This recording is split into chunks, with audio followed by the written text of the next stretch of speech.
Hi friends, आज हम कक्षा 10 के विज्ञान के चैप्टर 1 रासायनिक अभिक्रिया एवं समीकरण के कुछ वीवीआई एमसीक्यू करते हैं जो परीक्षा की दृष्टि से अति महत्वपूर्ण है।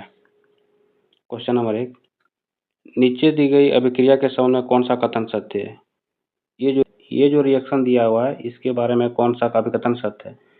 तो इसमें सीसा का अपचयित हो रहा है और कार्बन डाइऑक्साइड उपचयित हो रहा है, ये और बी दोनों है, तो इसका ऑप्शन हो जाएगा option number A.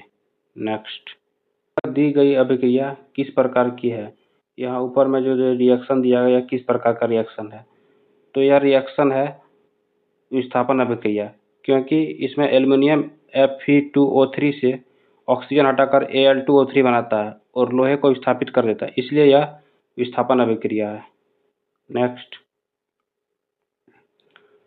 Magnesium oxide का रासायनिक सूत्र क्या है? मैग्नीशियम ऑक्साइड का रासायनिक सूत्र होता है MgO, ऑप्शन नंबर डी हो जाएगा।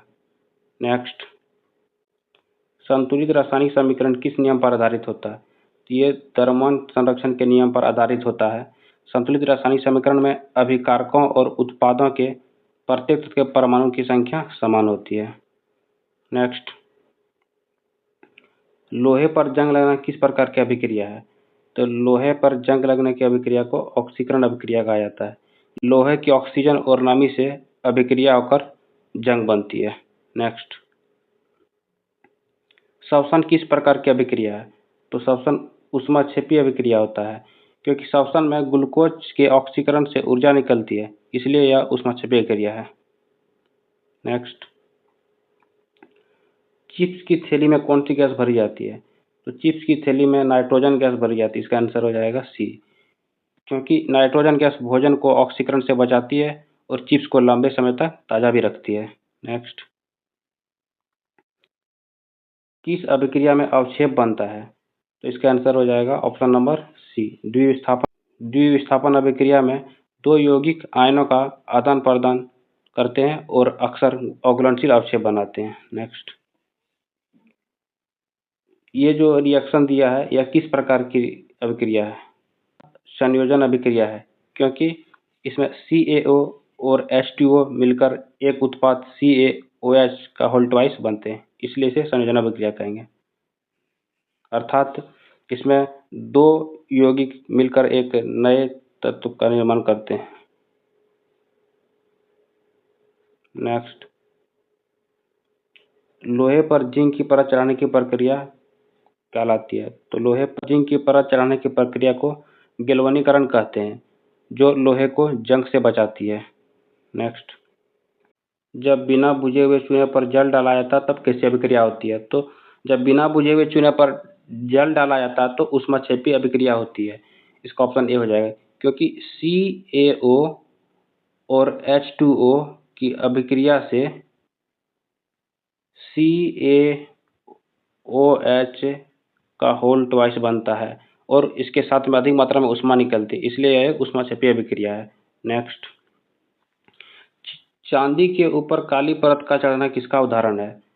तो चांदी के ऊपर काली परत का चढ़ना संक्षारण का उदाहरण है। नेक्स्ट, यह जो अभिक्रिया दिया यह किस प्रकार का अभिक्रिया है? यह अभिक्रिया अपघटन अभिक्रिया है, क्योंकि इसमें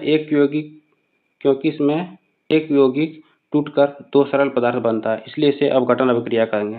नेक्स्ट, CaOH का होल ट्वाइस का समान नाम क्या है? तो CaOH का होल ट्वाइस का समान नाम बुझा हुआ चूना है इसका। नेक्स्ट, प्रकाश संश्लेषण किस प्रकार की अभिक्रिया है? तो प्रकाश संश्लेषण ऊष्माशोषी अभिक्रिया है, क्योंकि इस अभिक्रिया में सूर्य के प्रकाश की ऊर्जा ग्रहण की जाती है, इसलिए इसे ऊष्माशोषी अभिक्रिया कहते हैं। नेक्स्ट, ऑक्सीकरण में क्या होता है?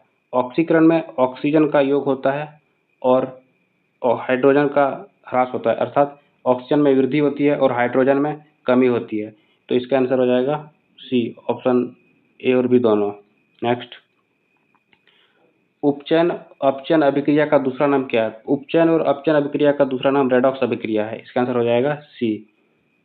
नेक्स्ट, किसी अभिक्रिया में भाग लेने वाले पदार्थ कहलाते हैं। तो किसी भी अभिक्रिया में भाग लेने वाले पदार्थ को अभिकारक कहते हैं। नेक्स्ट, जल के विद्युत अपघटन में कैथोड पर कौन सी गैस मुक्त होती है? तो जल के विद्युत अपघटन में कैथोड पर हाइड्रोजन गैस मुक्त होती है। नेक्स्ट, CaO का समान नाम क्या है? तो CaO का समान नाम बिना बुझा हुआ चूना है। इसको क्विक लाइम भी कहा जाता है। धन्यवाद। और इसी तरह की जानकारी के लिए हमारे चैनल को लाइक, सब्सक्राइब और शेयर जरूर करें।